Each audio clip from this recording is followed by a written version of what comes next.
Bonjour à tous, l'invité des Échos aujourd'hui a fait ses classes chez Saint-Gobain avant d'atterrir chez Rossignol, le fabricant de ski qui a une histoire agitée.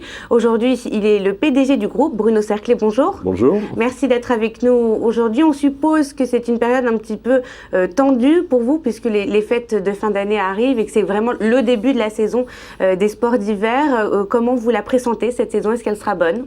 Je pense qu'elle sera bonne. Pour le moment, tout va bien. La neige arrive à peu près dans toutes les zones du monde, en Europe, au Japon, en Amérique du Nord, qui sont les trois grandes zones de ski.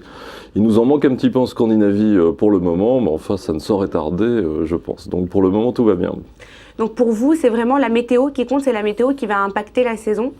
Oui, quand on vend des skis, c'est mieux quand il y a de la neige, ça c'est clair, donc c'est très important et effectivement cette période de l'année est une période très importante. On se met tranquillement à l'idée de réserver ses vacances de ski et s'il tombe quelques flocons à ce moment-là, c'est beaucoup plus facile à décider.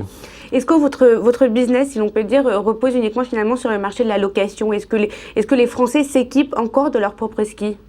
Alors, le business mondial du ski, c'est environ 50% location, 50% vente. Les gens qui continuent d'acheter des skis aujourd'hui sont plutôt les passionnés, souvent des locaux, mais aussi des gens qui peuvent habiter en ville et qui vont souvent faire du ski. Ceci dit, il y a quand même un mouvement de fond vers la location. On loue des skis aujourd'hui de très grande qualité et ça permet une très grande flexibilité. Vous pouvez changer de produit en fonction du temps, de la neige, des conditions. En France aussi, on est comme ça, moitié-moitié, c'est-à-dire la moitié des Français ont leur ski, la moitié se loue.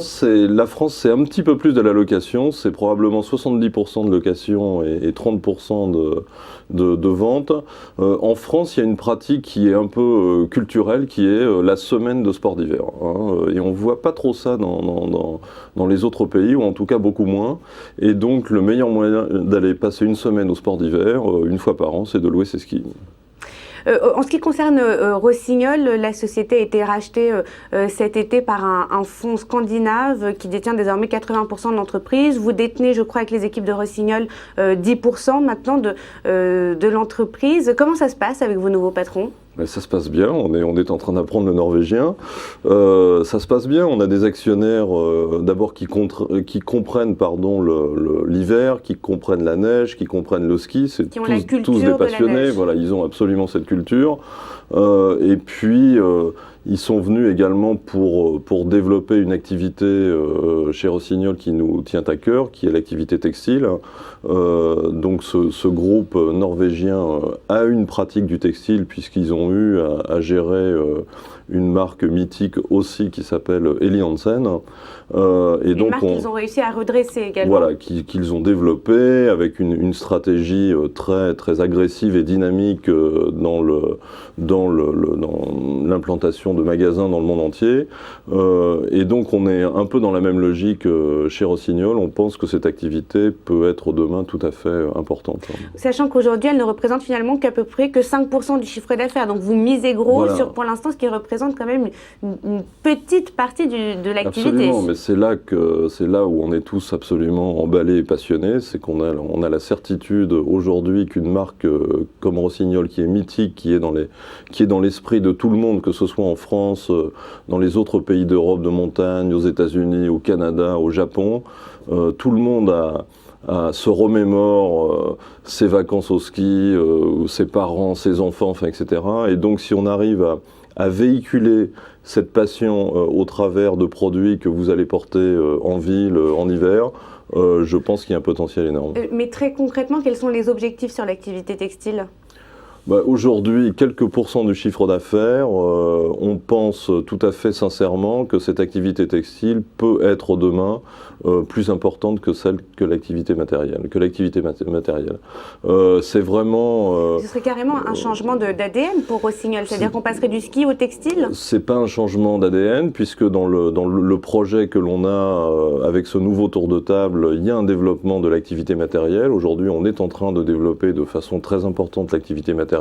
Dans un marché qui est relativement stable, on se développe dans tous les pays et sur tous les produits, ski, fixation, chaussures, snowboard, ski de fond. Donc on continue d'appuyer beaucoup là-dessus et je dirais qu'en termes d'investissement, la très grande majorité des investissements continuera d'être faite sur le matériel. Ceci dit, à côté de ça, on va développer une stratégie retail avec nos nouveaux actionnaires.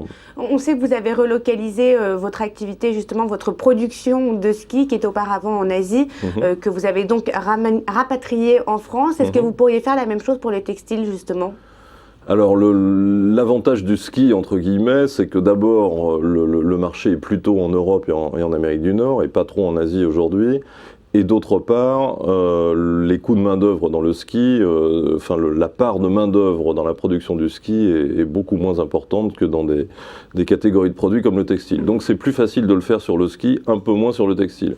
Je pense qu'aujourd'hui, faire des vêtements très techniques, textiles, d'hiver, en France, c'est compliqué sur le coût, c'est compliqué sur le savoir-faire. Par contre, on a toute une catégorie de produits chez nous, chez Rossignol, qui sont faits en Europe de l'Ouest, qui sont faits en Italie, où là, il y a encore des expertises qui sont intéressantes à utiliser.